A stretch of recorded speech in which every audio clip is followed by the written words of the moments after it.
नमस्कार साथियों, मेरे YouTube चैनल में आप सभी का एक बार फिर से स्वागत है। साथियों, आज मुझे एक न्यूज़ मिली और ये न्यूज़ नहीं, एक तरह से खतरे की आहट है। अगर ऐसा होता है तो मुश्किल हो जाएगा आपका गुजारा होना और मिलने लगेगी आपको कम सैलरी। साथियों, पिछले साल लगभग मार्च में आपके विद्यालय बंद हो गए थे कोरोना की वजह से, और जिसका परिणाम ये हुआ कि आपका डीए बंद हो गया और डीए अब तक वो हमारा नहीं लगा है। हम उसके लिए अभी तक संघर्ष कर रहे हैं, लेकिन उससे भी ज़्यादा एक बड़ी न्यूज़ आ रही है, क्योंकि इस बार फिर दोबारा से कोरोना बढ़ने लगा है। और अगर कोरोना इसी रफ्तार से बढ़ता रहा तो डीए बंद होने के साथ साथ काफ़ी कुछ हो सकता है। जो इस न्यूज़पेपर में लिखा है वही मैं आपको सुनाने जा रहा हूँ।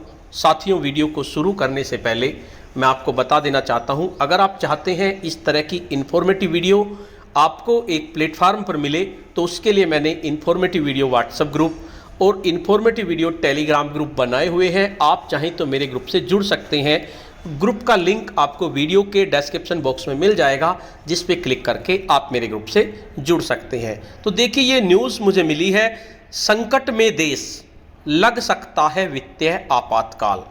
ये तो आपको भी नज़र आ रहा है, कोरोना बढ़ रहा है और हमारा देश संकट से जूझ रहा है। और अगर इस तरह ही स्थिति चलती रही तो देश में आपातकाल भी लग सकता है। अभी इसकी घोषणा नहीं हुई है, कुछ नहीं है, लेकिन संभवतः कोरोना की महामारी के बाद देश में संकट के हालात हैं। अर्थव्यवस्था गोते लगा रही है। अभी अर्थव्यवस्था को लेकर वैश्विक संस्थानों की तरफ से जिस तरह के संकेत मिल रहे हैं, उसे देखते हुए भारत में वित्तीय आपातकाल लागू होने की संभावनाएं बन गई हैं। संभावना बन गई है, अभी लगा नहीं है, लेकिन अगर लग जाता है तो क्या होगा। देखिए, सुप्रीम कोर्ट में central for accountability and systematic change CSC ने 26 मार्च को एक याचिका दायर की है, जिसमें मांग की गई है कि कोरोना वायरस को फैलने से रोकने के लिए देश भर में वित्तीय आपातकाल घोषित किया जाना चाहिए। इस याचिका के दायर होने के बाद यह माना जा रहा है कि जल्द ही देश में आर्थिक आपातकाल घोषित किया जा सकता है। केंद्र सरकार को भारतीय संविधान के अनुच्छेद 360 के तहत, केंद्र सरकार जो है, भारत संविधान का अनुच्छेद 360 होता है कि वित्तीय आपातकाल के प्रावधान लागू करने का अधिकार है। राज्यसभा में केंद्र सरकार का स्पष्ट बहुमत नहीं है।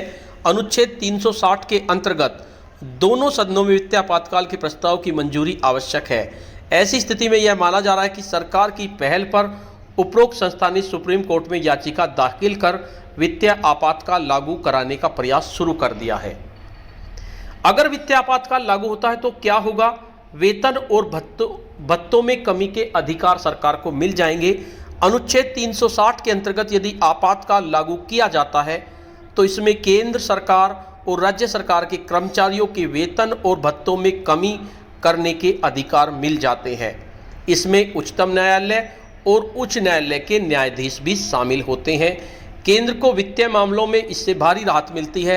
सभी राज्यों के वेतन भत्तों और पेंशन को रोका या कम किया जा सकता है। 2019-20 के लिए यह राशि लगभग 9 करोड़ रुपए है। केंद्र के असैनिक कर्मचारियों के वेतन और भत्तों का खर्च लगभग 2.5 लाख करोड़ रुपए है। आपातकाल लागू करने पर केंद्र सरकार और राज्य सरकार को कर्मचारियों के वेतन और पेंशन में कटौती करने की छूट मिल जाएगी। अभी 11 लाख करोड़ रुपए सरकार को खर्च करना पड़ता है। यदि इसमें 20% की भी कमी की गई तो सरकार को 2.30 करोड़ रुपए की बचत होगी। अनुच्छेद 360 के अंतर्गत वित्तीय आपातकाल लागू करने में सरकार को वित्तीय स्वामित्व के सभी मानक लागू करने के अधिकार केंद्र और राज्य में मिल जाते हैं। केंद्र सरकार सभी राज्यों पर वित्तीय स्वामित्व लागू कर सकता है। राज्यों के बजट भी केंद्र सरकार को पारित करने के अधिकार मिल जाते हैं। अब तक 3 बार आपातकाल लगे हैं। पिछले 73 सालों में किसी भी सरकार ने वित्तीय आपातकाल लागू नहीं किया है। अभी तक 3 आपातकाल भारत में लागू किए गए हैं, जिनमें 1962 के चीन युद्ध के समय, 1971 में पाकिस्तान के युद्ध के समय और 1975 में आंतरिक गड़बड़ी का हवाला देकर राष्ट्रीय आपातकाल। संविधान के अनुच्छेद 352 के अंतर्गत लगाया गया आपातकाल लागू होने पर अनुच्छेद 20 और 21, जिसमें अपराधों में भी सजा और जीवन का अधिकार छोड़कर सभी मौलिक नागरिकों के लंबित हो जाते हैं। और इस चीज़ की चर्चा शेयर बाजार में भी है। शेयर बाजार में भी इस बात को लेकर चर्चा लगी है कि जल्द ही वित्तीय आपातकाल लागू होगा, बाजार को सरकार प्रोत्साहन पैकेज देगी। 73 साल के इतिहास में पहली बार देश वित्तीय आपातकाल की ओर बढ़ रहा है।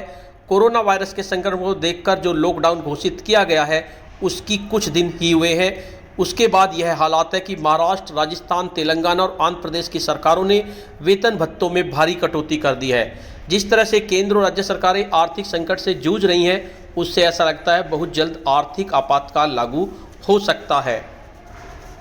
यह आपातकाल केवल वेतन भत्तों तक सीमित नहीं रहेगा, इसका असर भारत के प्रत्येक नागरिक के आर्थिक आधार और उसके मौलिक अधिकारों को प्रभावित करने वाला होगा। और इसमें सबसे बड़ी बात, अगर राज्य सरकार इसका विरोध करेंगी तो उनकी सरकार चली जाएगी। यदि आपातकाल लागू हुआ तो नागरिकों के मौलिक अधिकार खत्म होंगे। केंद्र सरकार को राज्य सरकारों को अपने वित्तीय निर्णयों को लागू करने का अधिकार मिल जाएगा। कोई राज्य सरकार यदि इसका विरोध करेगी तो ऐसी स्थिति में अनुच्छेद 356 के अंतर्गत राज्यों की सरकार को बर्खास्त कर केंद्र सरकार वहां की सत्ता अपने हाथों में ले सकती है। राज्य सरकारों के बजट भी केंद्र सरकार पास कर सकती है। अभी हाल ही में केंद्र सरकार ने जम्मू कश्मीर का बजट संसद के दोनों सदनों से पास कराया है। तो साथियों, बहुत गंभीर मामला है। जैसा होगा उसमें हम कुछ नहीं कर सकते, आप कुछ नहीं कर सकते, लेकिन अब हमें अपने वेतन से कुछ कटौती स्वयं ही करनी पड़ेगी। अपनी बचत कुछ करनी पड़ेगी, ज़्यादा अपने खर्चों पर अंकुश लगाना होगा। अगर इस तरह की स्थिति आती है तो वेतन भत्ते कम हो जाएंगे और सैलरी भी आपको कम मिलने लगेगी। मैं तो यही दुआ करता हूं कि इस तरह की नौबत ना आए और ये जो खबर है ये झूठी हो, सच्ची ना हो, लेकिन न्यूज़पेपर में आई है तो हो सकता है कि इस तरह की कंडीशन बन रही हो वित्तीय आपातकाल की, क्योंकि कोरोना के कारण स्कूल भी बंद होने लगे हैं। बच्चों की पढ़ाई के साथ साथ आप सभी लोगों का भी आर्थिक नुकसान होने वाला है।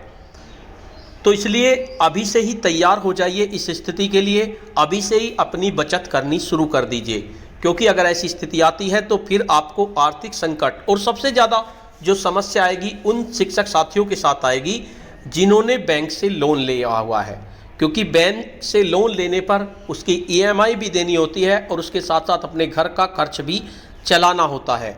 तो साथियों, उम्मीद करें कि ऐसी स्थिति ना आए, और अगर ऐसी स्थिति आती है तो उससे हम सभी को मिलकर लड़ना होगा। साथियों, आज की वीडियो में इतना ही। आपको ये वीडियो कैसी लगी? अगर आपको ये वीडियो अच्छी लगी तो इस वीडियो को लाइक करें, शेयर करें, वीडियो पे कमेंट्स करें। अच्छी तो आपको नहीं लगी होगी क्योंकि ज़्यादा अच्छी खबर नहीं है, लेकिन मेरा काम है आपको समय रहते ही सचेत करना। तो साथियों, अगर आप मेरे चैनल पे नए हैं, पहली बार मेरे चैनल को देख रहे हैं, तो चैनल को सब्सक्राइब कर लें और बेल के आइकन को प्रेस कर दें, जिससे कि आपको नेक्स्ट वीडियो का नोटिफिकेशन मिल सके। धन्यवाद।